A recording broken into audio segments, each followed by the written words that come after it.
The story of Ferdinand started for me as the book. It's a very simple but very powerful book that tells the story of a bull that, big bull that was built to be a fighting bull, but he decides not to fight. He loves to smell the flowers.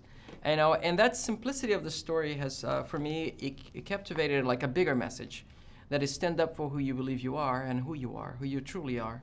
And I think the power to stand up for, for who you are, be different is okay. I thought was a really powerful message that has so many layers that, the story is centered around this very powerful, simple character. Yeah, which is Ferdinand, voiced by the famous John Cena. John Cena, What was it like to work with him and direct him?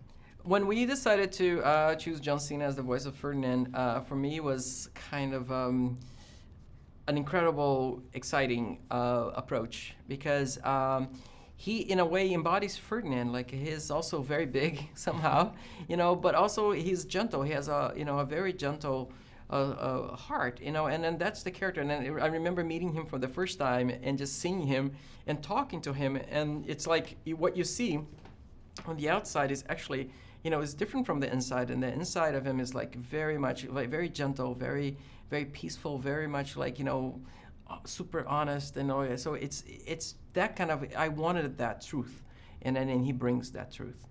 We saw a lot of the cast in the characters themselves. Sure. How would you say the casting went with finding the perfect cast for this film?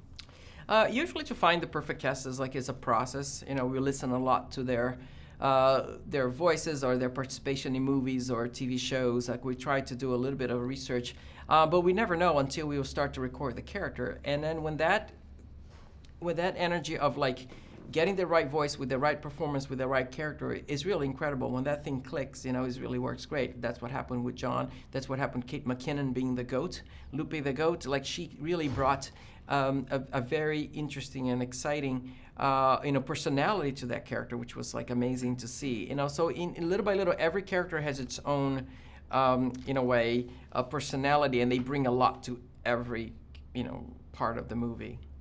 Okay.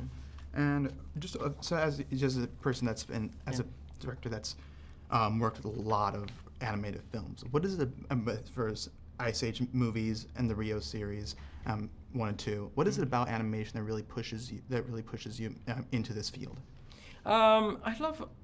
First of all, I always loved animation. I grew up watching it, and I could never, have dreamt that I would be actually making animated movies. And I think that animation has something very special because it transports you into a world, that any world that you want to create. So it gives you that freedom. But at the same time, even though at first it's perceived as something for children, actually it's something that go deeper than that. And then you can see yourself in the characters, and then allows you to get emotionally connected, or to really connect to these characters on the big screen. And I think that that's the power of animation, is just that fantasy, that creation of worlds that actually becomes reality when you watch it. And I always was fascinated with that. One of the most visual pieces. And overall, what would you like for audiences to take away from this film after watching it?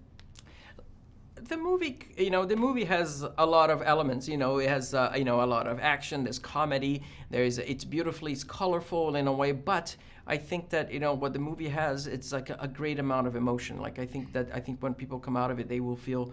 Hopefully, they will understand these characters. And especially understand his message, which is it's okay to be different. It's be true to who you are. It's worth.